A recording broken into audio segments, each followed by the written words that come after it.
It's checking in with Anthony and Glenn, teaching you to be the hotelier that you wanna be.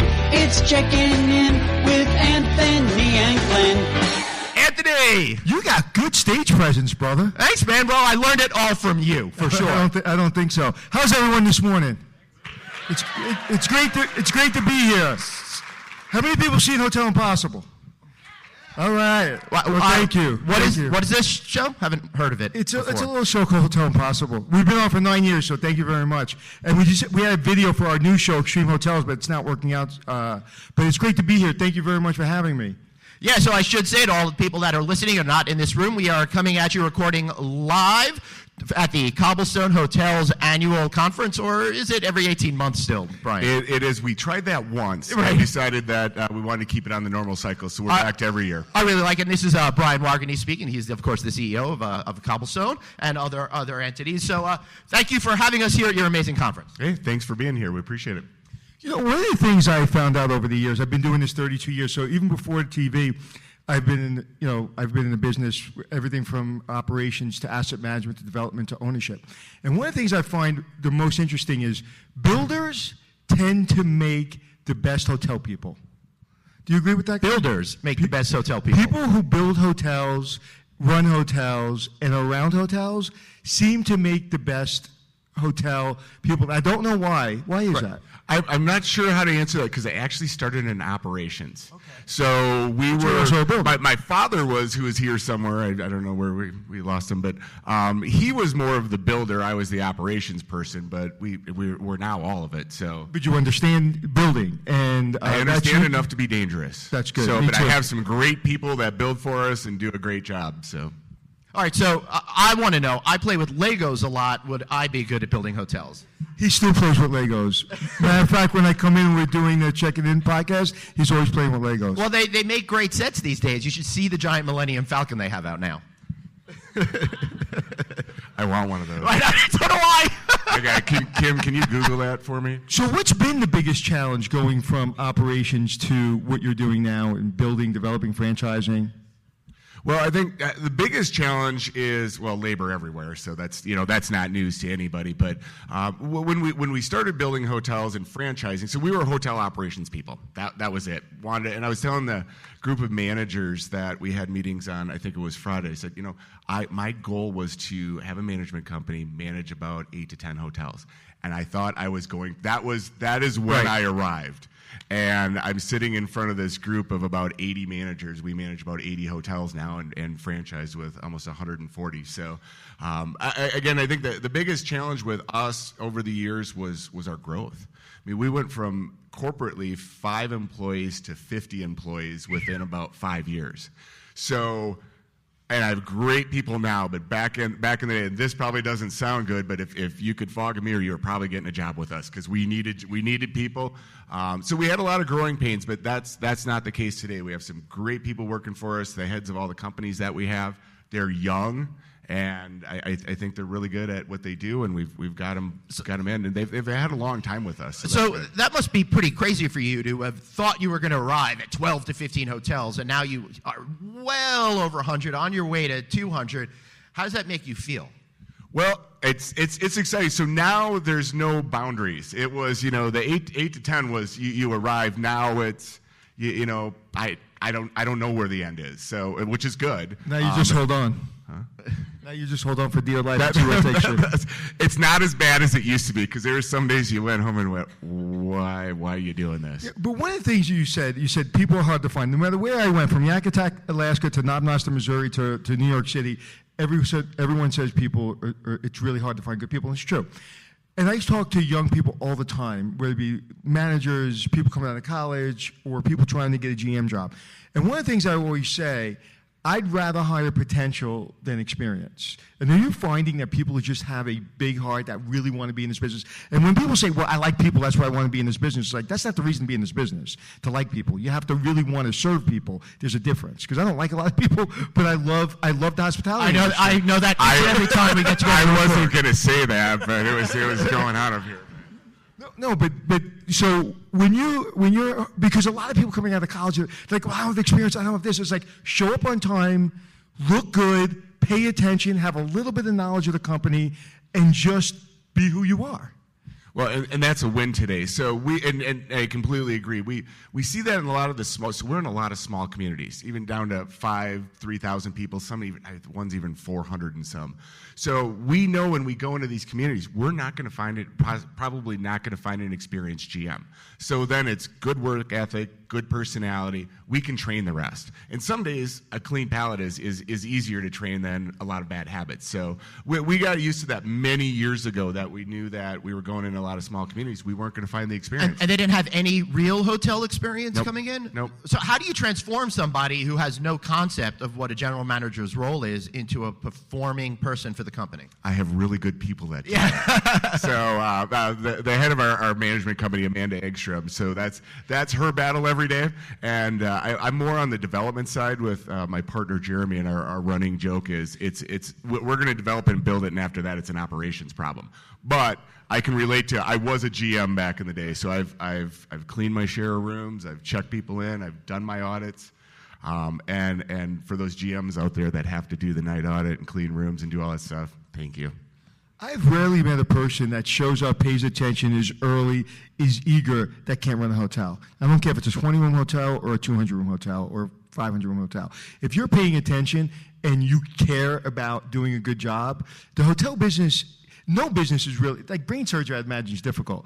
Running hotels it takes a lot of, it's like running a marathon, right? It's like you just got to be in good condition. You just got to mentally be good. You got to take care of yourself. It's running a marathon. It's 24/7. And so I've taken people that have been bellmen and made them directors. I've taken a housekeeping supervisor, part-time supervisor in the union, and I literally terminated my director of housekeeping in a very big hotel in New York City and made him my director of housekeeping. Everybody thought it was crazy, and now he's running housekeeping training for Ritz-Carlton. So I always think, throw your heart over the wall and your body will follow. And I agree. I tell people if I can run a hotel and if I could have done it years ago, pretty much anybody can do it. I feel the same. And I'm also too old to learn anything new, so here we are. Well, yeah, I guess that's why you've had me come back to your event multiple times. I wouldn't say that. Yeah. So okay. So I know you were speaking before we turned on the recording for the folks that are listening to the podcast about how you've expanded the company, you made some acquisitions. So I'm curious as to know from you, how do you feel you are at today, and what kind of development do you hope to do in regards to the future to make sure that everybody in this room stays satisfied, but you continue to grow the company? Sure. So we went through a little bit of the development things yesterday, so I won't repeat it all, but we did some acquisitions, which was a whole new learning curve for us, because we were pretty much new development and some franchises on the border side. But we did our Key West acquisition with Centerstone. That was mostly more economy, which was new for us. But a great group of people, and then we did the Boulders acquisition, which was pretty much mirrors what we're doing at Cobblestone. Right. So on my end, it's real easy to say, hey, we're going to close these deals, we pay for them, and then we hand it to Josie, and then there's a whole pile of operation things that they have to do. And Josie is the president of the hotels division, for those listening. Correct. So if I have some money and I want to open up a hotel, why your company over any other company? Oh, good question. At least he's not on stage with a spotlight on him, make him nervous. Are my eyes wide open or what? Well, and we fit a certain niche in most cases. So we're going primarily to small town America, less than 10,000 people. That the big brands are going to need to come in with 80, 90 rooms, where that just isn't necessary. So we can come in with 45, 50 rooms, fill the need in the market. Franchise fees are lower. We can get them on all the same reservation systems, the reward programs that all the big guys can, Hilton, Marriott, things like that. So we get the presence online, but you're not paying that. Our cost per key is considerably less. So their entry and financing is going to be a lot less, and their debt service is going to be a lot less. So. And what's the biggest mistake new owners basically do in getting in the hotel business? They stayed at a Holiday Inn Express last night. They stayed at a Holiday Inn Express last night. And that is the running joke. So I pick on some owners, and very successful people, a lot of manufacturing, farmers, stuff like that. But as soon as they go into the hotel, they all know how to run the hotel. Oh. And again, it's not rocket science if I can do it. Right. But there are some things that you need to do, and just because you've been a guest doesn't make you. I wonder what it is about the hotel and restaurant business that makes people think that who haven't been involved in it, they could just step in and be masters of that industry. I'll tell you what the biggest, from my perspective, the biggest issue is the guests keep getting in their way. You know, it's like, yeah, you have manufacturing business, you have this business, but you close the door, you go home, you go to sleep. On Christmas, you have off. On New Year's Eve, with your family. In the hotel business, those guests keep getting in the way 24 hours a day, 7 days a week, and they're not used to that. I just had an owner that I was partners with that I stepped out of the partnership 2 years ago because I just saw it going the wrong way, and he wasn't listening to me, and I just found out that his hotel's up for auction. And it's like, because he wasn't used to a 24/7 operation.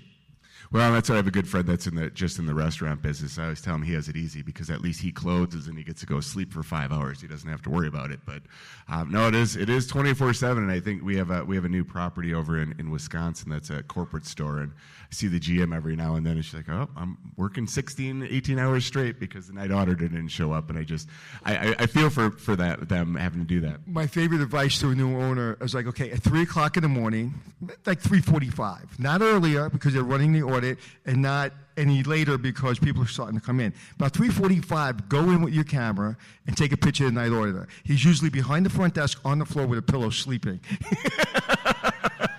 If you have one that's really aggressive, they're on their phone. But other than that, that's great. I actually, you're joking, but I had a job in college where you had security, and they'd have to let security in, and I worked the front desk. So when I would do the 3 a.m. to 6 a.m. shift, I would literally bring down my pillow and blanket and just sleep on the desk right there in case anybody showed up. I was way ahead of the Costanza napping desk. And how'd your career in the hotel business go?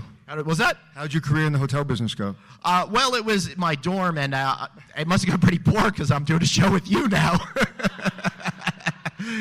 Well, at least I'm in the middle here. I'm really lucky because I love the hotel business, but I've never actually worked in the hotel business. But people think I know enough about the hotel business to tell them what to do. So I've got the perfect scenario. I get to just talk and don't actually have to perform. It's amazing. Yeah, you just talk about the issues you have with plumbing.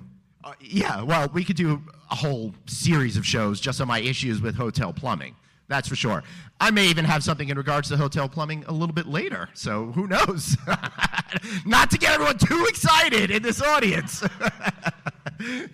right, so Brian, tell us a little bit more about what the differences are maybe in working with small town communities to bring a property, which a lot of times your hotel is like the centerpiece of town. It's a new big deal in town compared to what larger jurisdictions are dealing with, and why it may not be as exciting for you to go into some of the larger markets, if that makes sense. Should I be polite, or do you want it? Okay, I'll tell you here. Yeah. So we were working on a project just recently in a suburb of Minneapolis. So when you get into those markets that are close to a major metro, it's way more cumbersome. So we were about a year into it, and they kept telling me how great they were to deal with and how fast the process was. And at about 14 months, I pulled the plug and said, "Hey, I'm done with you guys." And the mayor calls me up and says, we're really easy to deal with. Everybody tells us that. Well, from the time that I stopped there, we're already going to be breaking ground on another property, and it's about 4 months in another community in Minnesota. And that's what we want. We're looking for communities that they open the door, you sit down with everybody, you figure it all out, and you move on. This community that we were working with, you'd send out an email, you get a response about 3, 4, 5 days later, and it was just links to all kinds of stuff to just go figure it out on your own. And to me, that's not development. We have enough places to go, and not that, for lack of a better term, not that we need people to kiss our butts, right, but we need people that are progressive on getting the job done. And some of these communities have made so much red tape for you that we're not going to do it. We're going to go to the communities where I can sit and talk to the mayor, or we can talk to some local banks and get the development done. And that's what really has spurred our development over the years. When you look at the other cities, the bigger cities, and you see that the brands are basically just attacking each other, I mean, it's almost impossible to get into these 8 cities anymore because they have to keep inventing brands to get another hotel into an area.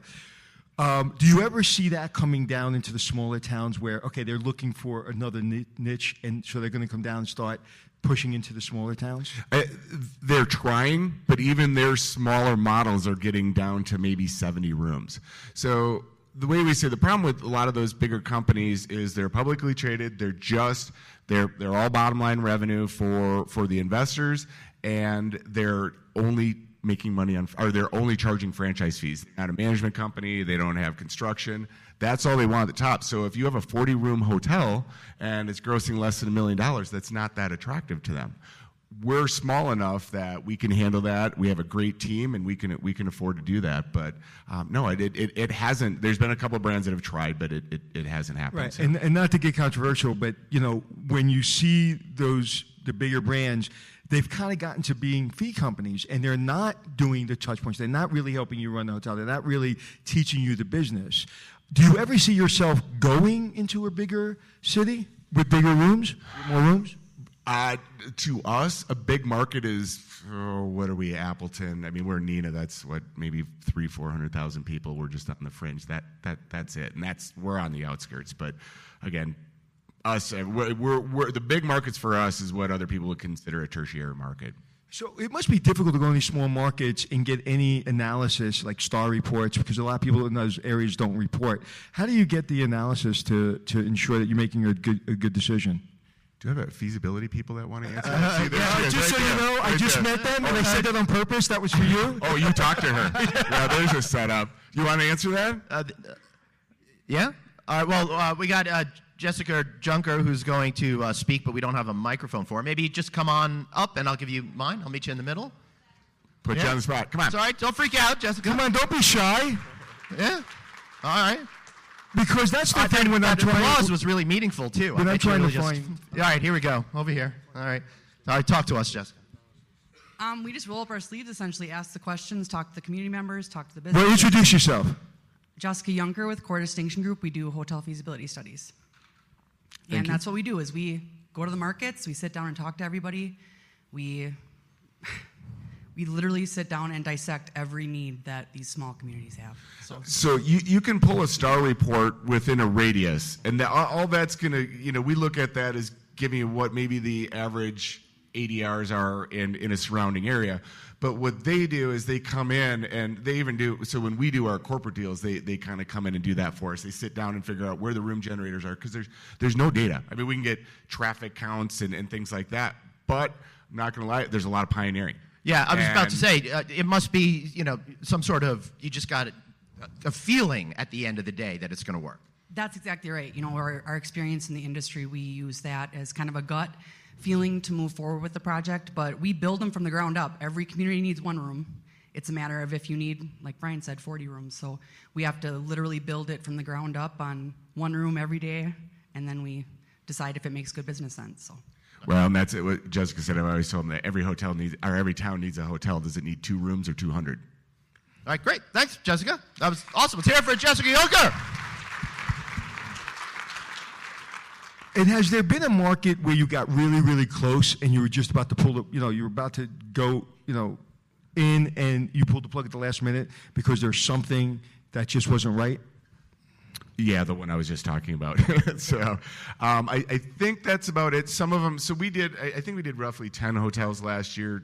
2 or 3 of them were corporate. The rest of them were franchise deals that we have a development team that kind of puts investors together and joint ventures and things like that. We've had a lot of those where we're close, but our feeling is, and we've invested in a lot of these, that if we can't find some of the money or all the money locally or enough to get it across the hump, that tells me that the local community doesn't believe in it enough, or it's just the passion's not there, and then we're not interested. So every community wants you to come and build a corporate store and bring investors, but when you're in a town of 5,000 people, it's really hard to get investors into those communities and really get excited about it. They want to go where the data is and things like that, where you can get hard numbers on a star report, where our star reports might be running in a 30-mile radius.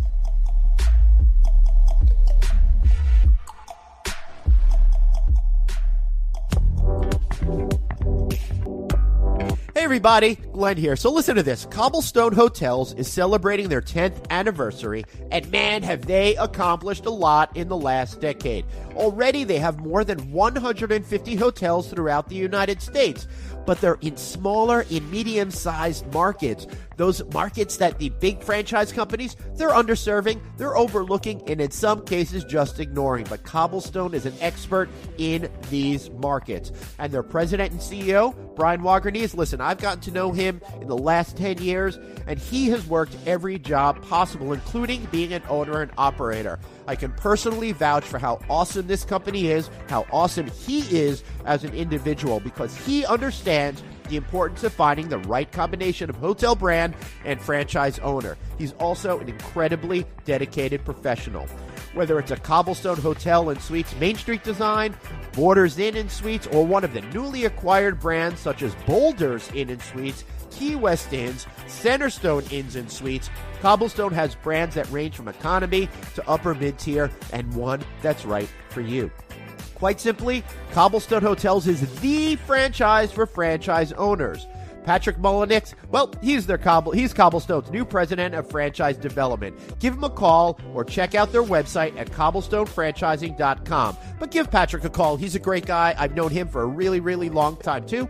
You can find him at 920-216-0620. That's cobblestonefranchising.com. And tell him Glenn sent you.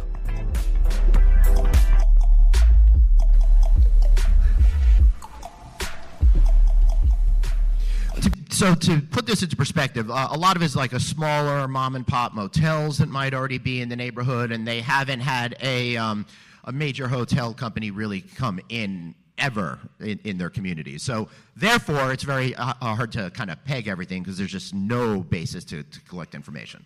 Yeah, sometimes what we see are the old Ron Rivet days, Super 8s that have moved down the food chain, and they did what we're doing 20, 30 years ago. So we see a lot of those old Super 8 boxes out there, and those are some of the, quite a few of the communities that we go into also. So what's the difference between what they were doing 20, 30 years ago and the way you approach business today? They're not doing it anymore. Right. But they are, as you know. Ron Rivet was one of the founders of Super 8, so I'll back up for the crowd, and is doing my place. But they're doing more extended stay, economy extended stay. So we don't really compete with them, and they're not coming into our markets. Right, and they seem to be a nice company to complement kind of what you have been doing. I wonder if you're going to buy them one day. I threw some teasers out there yesterday. So. Have you opened a hotel and maybe a couple months after you opened it, you go, man, I wish I would have more rooms in this hotel? No, but I've opened them and said, why am I here? I don't know. Sorry, that is not a good sales pitch. But yes, there are. But I would rather have a problem that we didn't build enough rooms than we built too many. Because most of the hotels are set up for additions. And that's it. It's, every community wants 100 rooms. And we kind of look at, and nothing against Jessica, some of them we take the feasibility studies and we pull them back a little bit on, if the market says 70, we may sit down with the group and say, hey, let's try 50 or somewhere around there. Again, we can always add on. The bank will always give you more money for an addition if you're doing well, but they won't take the rooms back if you didn't do it. They'll forgive the loan. Just don't worry about it. Oh, they'll forgive it. They're going to come and see you. But. All right, so that's interesting to me. So, are there any markets that you're really looking forward to going into at this time that you think are going to make a definitive difference, or is it just a matter of finding the right partners in the right communities? Well, if I put that out there, that's showing all my cards to my competitors right now. So I can tell you where we're going. How about that? All right, tell us where you're going. What's the next one? What's the next one that you're excited about, and why? Well, this table right up here. So I sat down with them and Buka and Gabrielle from Buka's from Pennsylvania, but he's doing his second hotel with his group in Medina, New York. So we're excited about that because every time we break into a new state, then the phone starts ringing. So Wisconsin doesn't care what Iowa's doing, and Iowa doesn't care what Wisconsin's doing. But as soon as you drop one in that state, and Janice, our developer, there's a prime example. When she started with us, She's like, well, can I? She was in Detroit, based out of Detroit. She said, well, can I go to Pennsylvania? And I said, I don't care where you go, just get a deal done. And we now have 9 locations there. And she did. I think there was 9 locations within about 3 years that went up. So it was pretty aggressive. So what do you think it is that the phone starts ringing once you go into a state? Is it because the folks that are investing in your brand are not traditional hoteliers, so they might not have as much understanding of what the brand is or have ever heard of it ahead of time, or is it something else?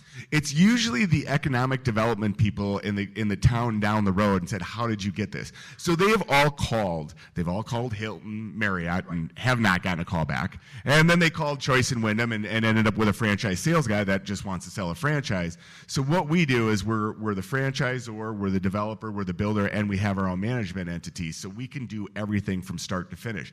That doesn't exist anywhere else. Right. So when other companies say pure turnkey operation, that's not necessarily true.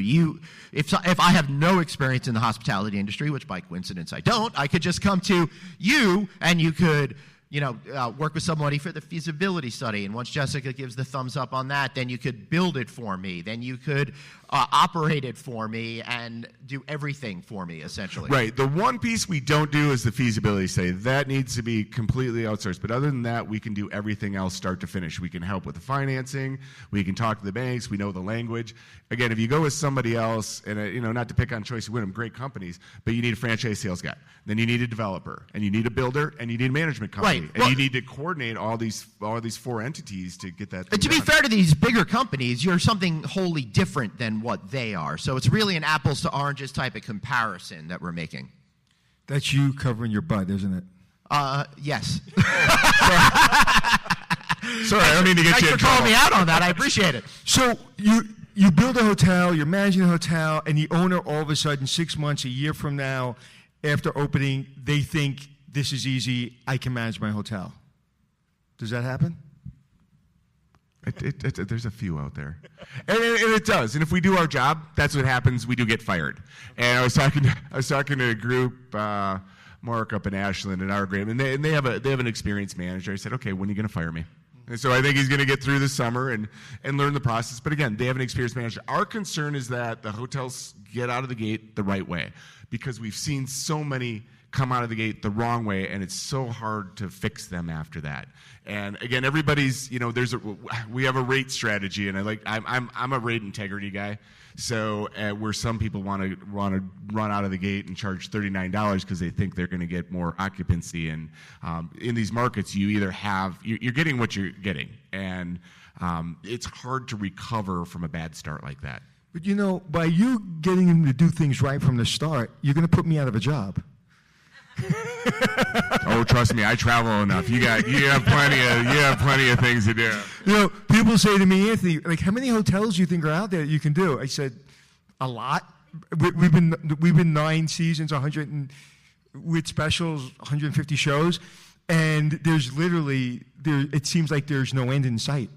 Yeah, the unfortunate part for me, and I was in Arizona a month or so ago traveling with one of the developers that works with us, and we have to stay in these places. And then we build this brand new hotel, and I never get to go back. So my experience is staying at this 40-year-old hotel that nobody wants to stay at, and we're there for a reason to build a new hotel, and then I never get to stay in it. But trust me, I can give you a list. Well, people ask me, do you stay at the hotels that you guys do? And I don't do. I did in the beginning, the first couple times. And 2 things happen. 1, I get too friendly with everyone, so I don't want to talk to anybody unless I'm on camera. And number 2, I bring stuff home with me. Like I was in Puerto Rico, and I brought a really big water bug, about that big, home with me. I've been in New York City for 53 years. I've never had a water bug in my house, and I brought one home with me. I was like, yeah, that's the last time I'm staying in a hotel that I do. That's probably a wise move. Well, that's better than some of our guests come home with TVs and things like that. Yeah. So that must be weird that you're staying in these hotels in these small towns and you're building the competition for that hotel, and they probably don't even realize what's going on. Well, in small town USA, they figure it out pretty quick. So you learn to either embrace it or, in some cases, alienate. We had one community that we worked in. There were 2 hotels there, and when they found out our construction guys were there, they pretty much told them, get lost. We don't want your business. I'm going, oh, okay. Right. So you have this one opportunity. You may not be thrilled that we're coming, but let's all, at least try to work together. So we put them at the competitor. And here's kind of where your two worlds kind of crash together. When you're building this brand new hotel, does that mean that people are going to want to seek out help from people like Anthony to up their game for the hotels that are now competing? Are you seeing, the tide rise when you come into the neighborhood for all the properties in the area? Yes and no. Again, it depends on the operator that you're competing with. Right. So in some cases, we've been able to help them in a lot drive rate integrity. Or the opposite, hey, they think they need to drop rates because they're going to get more market share, and that's not the case in a lot of cases. And the busier your hotel is, that means it's going to help the community. If your hotel's suffering, that means the community's suffering, because you're going to always be the leader in a smaller community. Yeah, so what motivates you, Brian? What makes you get out of bed every single day? Knowing Glenn, no? Complete chaos. And that's not the case anymore. Again, I do mostly the development stuff, but it's nice that I have department heads that I know have everything under control. So they get to report to me, and I get accurate reports, and I know where they're at, and I sit down with them weekly or sometimes every other minute. So they hate when I travel and I'm sitting in the car, because then the calls just keep coming. And they always know when I'm bored or driving, because that's what happens. But really, it's for us right now. It's the growth. It's so exciting to keep adding properties, and we're never going to be the big guy. We know that, but we're going to be the big guy in small town USA. What's the one trait, if you can trace it back to high school till now, that has made you successful? I'm not sure. I think it was, I guess my wife could fill this. She said that the P is always spinning in my head. So it's like I was always looking for something to there's always something. She'll tell you right now, I'm trying to build an RV resort, and she says we shouldn't do that. We're in the hotel business. But come on, it's hospitality, right? Well, actually, I just did a show in an RV resort in Arizona called Extreme Hotels, where they turned all these RVs into beautiful hotel rooms. So if you want some points, I can help you out. I see her right there. And it's been very, very successful. She's telling you to be quiet. No, but I would imagine, just knowing you for a few seconds, that you're a very curious person. That's why you go into RVs. You're very nice, but you're also very tenacious. I'm trying to see if anybody's shaking their head or not. So. In other words, don't screw with you when you have your mind set on something. Well, I have mellowed out over the years, so I come up with some ideas, and then now I might sit back for at least a day or two before I jump into them. So. Age does that to you. All right, so how have you been handling all of this constant growth? It must be a big mental chore for you to keep track of everything. And I know you surround yourself with good people and all of that, but I feel like the entire time I've known you, and it's got to be 5, 6, 7 years already, you've been on this constant upward swing. How do you manage that without just coming apart at the seams? Well, years ago, we always used to react. So I always told people we would give them enough work until they would snap, and then we would hire people. And that was great when you were small, because that's all you could afford. But now it's getting with, again, all our department heads of, we need to plan ahead. I don't want you underwater. And it's all of them. It's the accounting department. It's the construction department. It's the management. You can see that we know we're going to grow X amount. Get those people on board, get ahead of it, so we're not reactive. And I think that's worked well, because I think we definitely have things under control better than we did. But that's interesting, because when you're building a company, a smaller company, you have to get people that you can bring to the edge. I always say, if you don't want to quit every 6 months and working for me, I'm doing something wrong, right? I want to push you all the way to the edge, but we're all there together, and if you fall, I grab you. But there's two types of people: the people that could be with you in the beginning and bring you to the word you use, snap, almost snap, but you grab them before they snap. And then the second tier sometimes, where you bring them in and they need it to be a little bit calmer. There's the infantry, and then there's kind of the people in the middle. Not everybody can be infantry. Well, I think, like I said, the people that we have that are, and I keep talking about our department heads, but that's those people. I've pushed them to where then they'll come to me and say, hey, we need more people, but I'm now trying to mentor them of, hey, I can see you're going to be busy. Let's look at that. And in most cases, they'll argue with me of, hey, we don't need the payroll right now.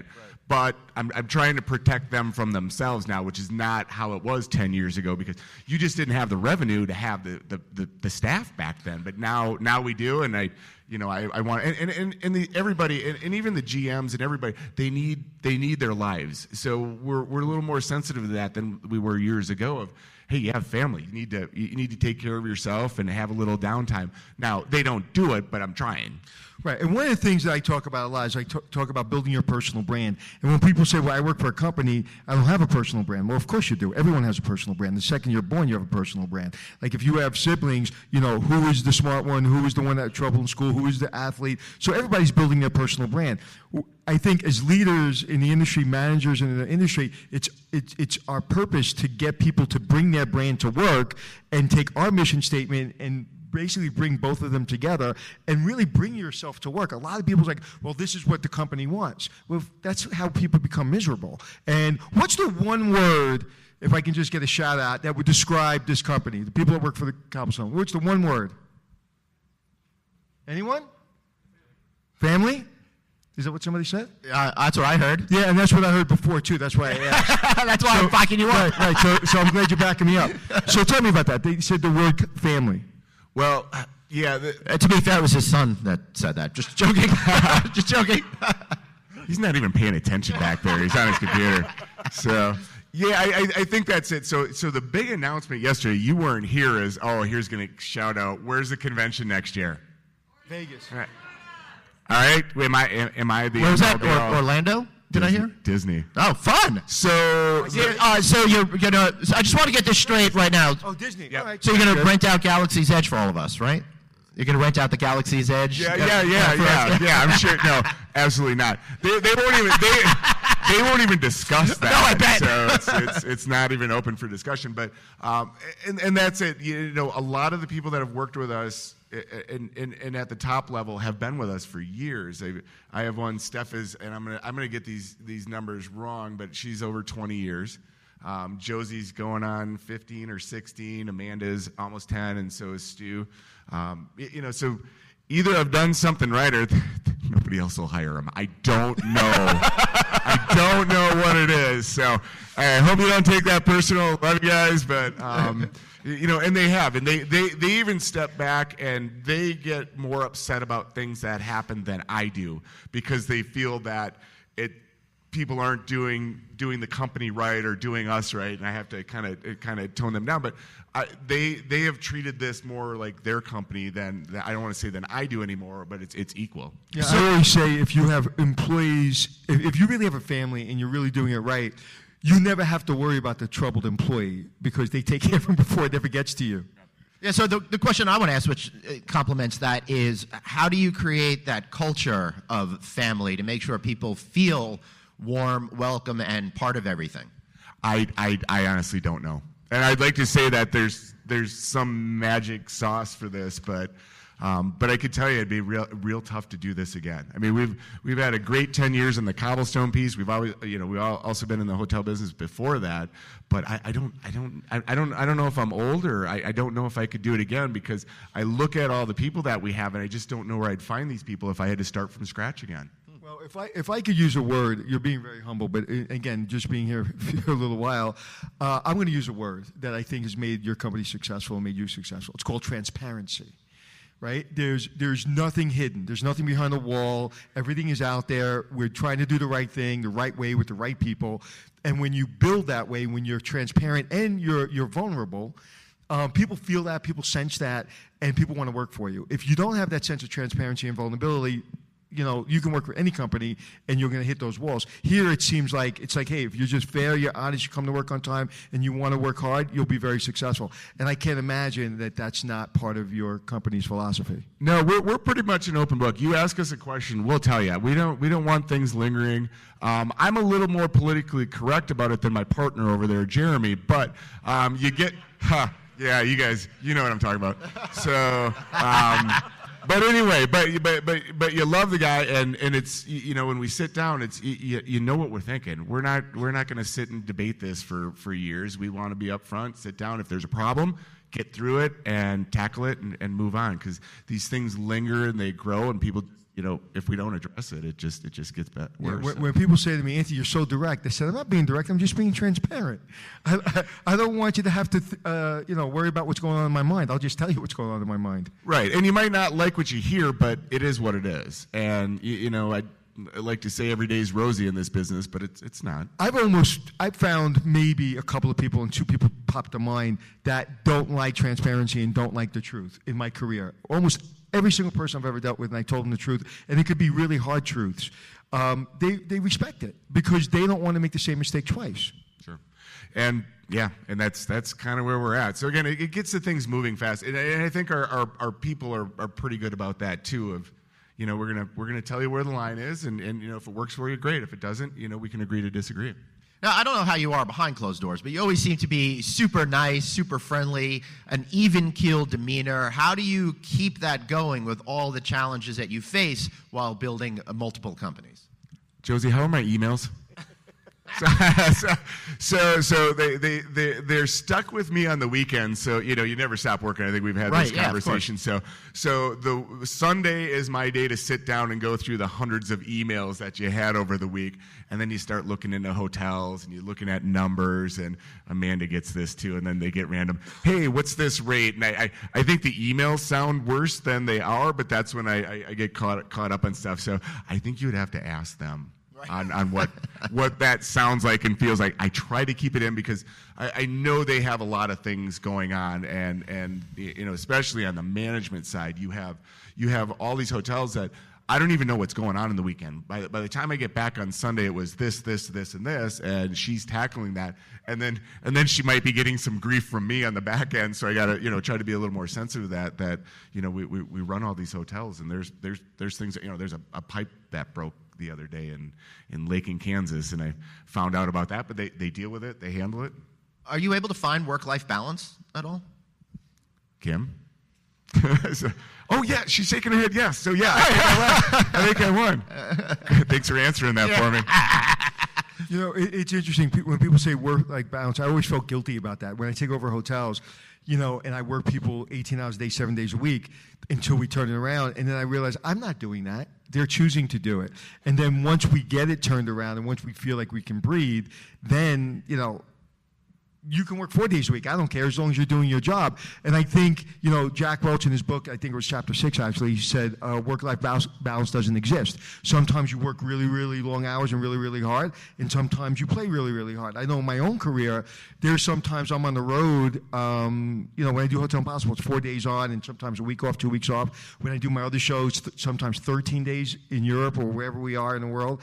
And then I only have 3 days off. Sometimes I work a month straight and I'm traveling a lot, and sometimes I'm off for 3 months. And I make that choice. There's a lot of things. We were just talking about this at breakfast, where people say, Anthony, you should be doing this, you should be doing. I say, I should be doing a lot of things, but I'd like to know my children's names. So you have to choose your work-life balance. The company can't choose it for you. That's kind of, once I read that, and I gave every single person that book that worked for me, I was like, that's your problem.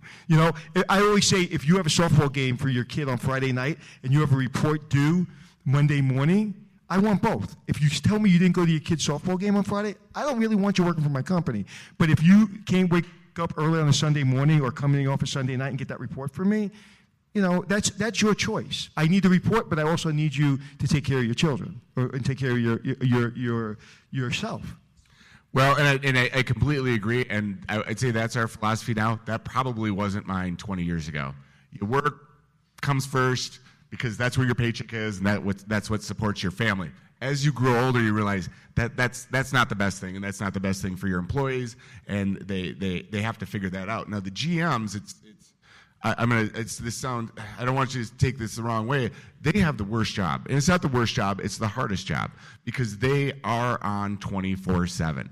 And sometimes you don't get that option to have the work-life balance, because when the front desk calls in and you don't have staff behind that, it's your baby. It doesn't matter if there's a softball game. So that's the hard part that we've never been, and it's all this mid-scale stuff. It's not just us. So we haven't been able to perfect that somehow. And eventually we need to figure out some self-kiosk or some hotel that'll just run itself. And I think in the smaller hotels for GMs, it's a lot harder, and they work a lot harder. I can run a 1,200-room hotel a lot easier than I can run a 50-room hotel. Right, because you I have the a lot depth. of people. Yep. I have a lot of people that, on Saturday I'm not coming in to run the front desk. When I have 50 rooms, I may be running the front desk. Right. So, and that's one challenge. That is an ongoing challenge. So I always like to give a shout out to the GMs because I have been there. It hasn't been a while, but I could still do it, I think. So does somebody want to challenge me? Right. Huh? Heidi's like, yeah. Don't call me. So, I'm changing my number. I will throw out a shameless plug to our good friends over at SkyTouch. Because it's a cloud-based PMS, the general manager can do some of their work from that softball game. So it could get them out of the physical hotel and get them to be with their family while they're working to kind of, I think, help a little bit. Yes, and the curse for that is Brian can also log into it and see what they're doing on the weekend. So, but yeah, great system. We've been using them for years. Obviously, we had them back with our choice properties, but they've been a great partner. And yeah, I don't have it on my phone. I've kept that off. I do have it on my computer, so then I just sit down and when it's convenient for me. So starting towards wrapping up right now, when it comes to the future, what are you most excited or enthusiastic about in the terms of the development of this company?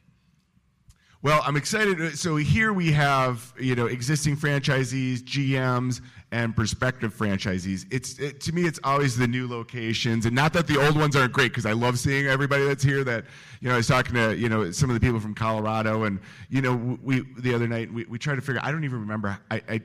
Things move so fast. I can't remember if they opened 2 years ago or 5 years ago. Right. And that's the sad part is getting older. The sad part is it's closer to the 5 or 6 years than anything. And that's exciting to me that they're happy. But the new ones coming in, it's always exciting to go to a new groundbreaking grand opening. It's a change for the small communities, and everybody's excited. And that's awesome. That's probably the best part of my job, where you get everybody pumped up, and they just can't wait for us to come. And I know they wanted Marriott, but here we are. What keeps you up at night, business-wise? What keeps me up, and I'm sure there's some investors here too, of when, and I know there's one, and I'm looking at them.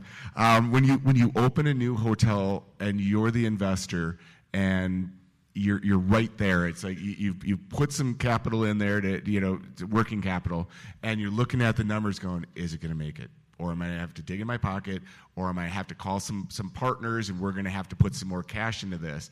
And I always tell them the first 3 months, and I do this with our hotels. So I'm not, and I didn't tell you that, but I do that with our hotels. But then I have to talk the new people off the ledge of, it takes years for these things to ramp up, especially in small town USA. There was never a hotel there, or a quality hotel. So people come into town, they go, oh, hey, there's finally a new hotel. Well, they're not going to come back for another 6 months or a year and realize that it's there.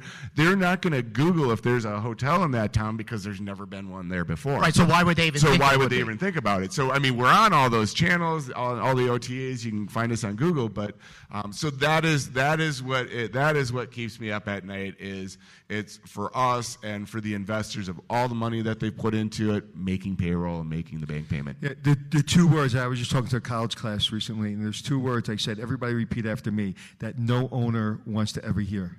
Cash call. I said, you hear those words, just resign. They all want to hear from you when there's extra money and we're doing a dividend, and that's where I'm there for those. But they don't. But it is a reality. We have some, especially the newer ones, and through some of the slow times. It's a reality. It's not just us, by the way. It's every hotel. It doesn't matter if you build a Cobblestone or you build, and I'm not going to throw out any names, but it's everywhere. You have those ramp up periods, and it's nerve wracking. Yeah, but one of the things that you're not selling, you're not selling a dream. You're selling the reality. This is the market. This is the price point. This is what we can do for you. This is how we can do it for you. And we're in it together. Whereas a lot of people, like when you go to a bigger brand, I won't use names, but you're sitting there going, please pick me, please pick me, please pick me, and they don't pick you. Well, would you rather be a small fish or a big fish in a small pond, or vice versa? And, I see when people go to a company that's a small company that cares, that has a family environment, that is the best place to learn. I was just saying before, when I was in the military, those 5 years, I wouldn't be where I am today, because they gave me a place to learn. They gave me a place to really pay attention, and to have great leaders around me and great people around me to teach me how to manage. Yeah, and the other brands aren't, and we've worked with them, so, and I'm not going to say any names, but they're not holding your hand. We come in, we literally plug in all the systems.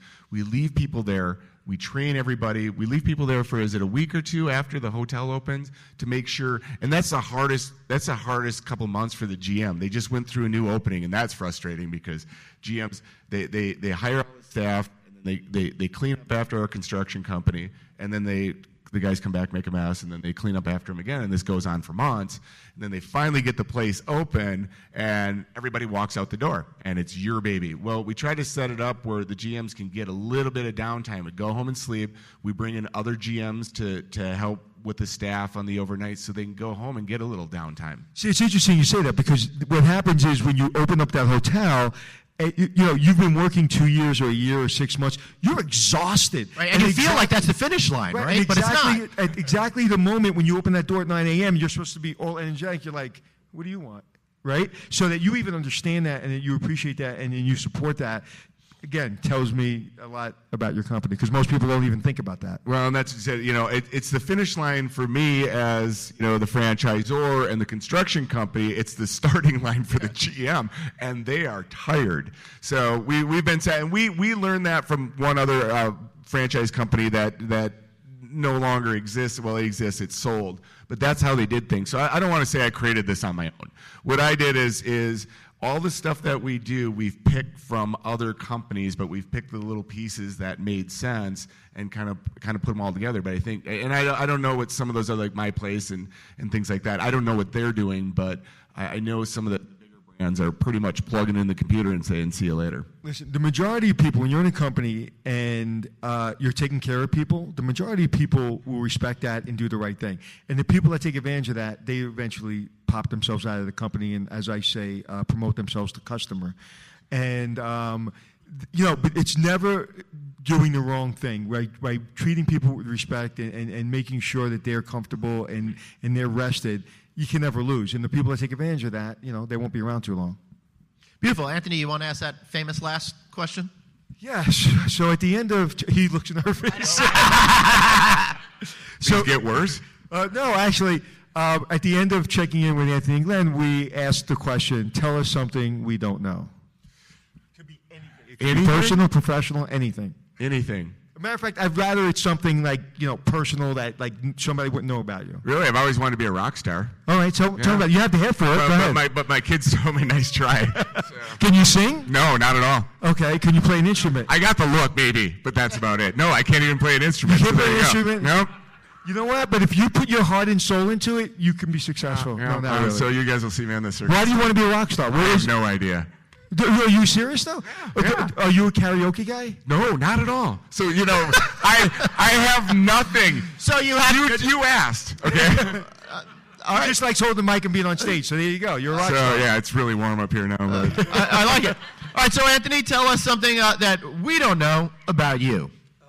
Something you don't know about me. I played rugby in the Air Force. For like just a pickup team. And one of the things I've realized about rugby, being a short guy, you never want to get in the scrum because you get kicked in the face by the big guys. And it's 100 times harder than football because you have no pads on. You're basically getting beat up all the time. So you didn't know I played rugby? I had no idea. I'm shocked to learn this. I do not look at you and instantly think rugby. More like jockey. Yeah, right.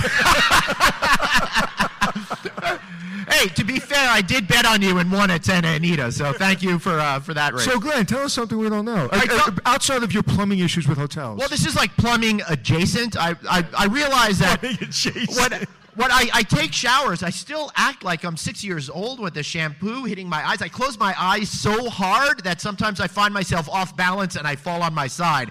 I don't understand why I can't figure out just closing your eyes gently works as much as closing it really hard. I just have a really horrible image of that. In the shower, his eyes closed, and he gets dizzy and he almost falls. I can't. Okay, notes to GMs, if Glenn ever shows up, please give him an accessible room. Yes. He's going to need that extra help. I do need an accessible room, at least when it comes to reading the tiny letters on the shampoo bottles. Can we get bigger letters on that? But you know what's interesting? Actually, you're talking about I have an amenity line, so if anybody's interested. And when we were doing the amenities, I had to make sure that they worked. So I would use the shampoo. So my daughters go, "You have an amenity line? You have a shampoo line?" I said, "Yes." And they go, "But you have no hair." I said, "But I still, to this day, I still shampoo my head.